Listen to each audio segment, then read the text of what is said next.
This one's a Stan Lee book, or Stan Lee Presents Masters of Terror from 1975. I'm going to pause it for a sec. Got The Invisible Man, some other stories. Pause. You got some good pencil arts and stuff. That's the back cover of it. Some of the stuff at H.G. Wells and Invisible Man stuff. And you got the nice little werewolf running around and a scared lady. This is in September 75. Pause. This is a very nice pencil art version of The Invisible Man. And I could have bought the color one in comic book form. It wasn't as good as the pencil art like this. So that's one of the stories. Pause. This story was The Man Who Cried Werewolf, where an innocent woman is being chased by a werewolf, and she makes it to the cabin in the woods where she's staying. Pause. And the husband doesn't believe her. And they go outside and they see the tracks on the ground. And the husband says, "I'm sorry, darling, you've been mistaken. I don't see anything at all." But they were right there, and he does see them. And he's got a lover that's on the side here. This is in Canada. He asked the lady to drive the wife nuts with her pet wolf or dog or whatever. And he's wondering how he's making the dog do tricks and stuff like that. And there's another full moon, and he leaves the wife alone. And pause. He meets up with a girlfriend on the full moon, and she turns into a werewolf.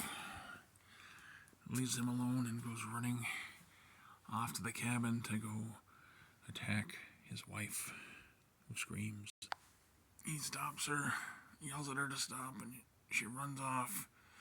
The wife survives, and they find the woman they thought was a wolf that got shot, and the woman ages to her right age, and he faints, and then the wife turns into a werewolf and attacks the husband. The end. This is the end of a story. The guy that sells his soul to the devil, and the devil comes for his due. And there's some tunes. Terror tunes, as they say. I'm not going to dwell on them too long. But, that's that. And then there's a story of H.P. Lovecraft's Pickman's Model, where an artist is drawing these wondrous, awful monsters, and they want to know where he's getting inspired from. Pause. And here's some of the monsters and stuff that they have there. And some more monsters. And some more monsters. And I guess he has some catacombs that he's able to get to. And there's another monster there. Something he's drawn up here.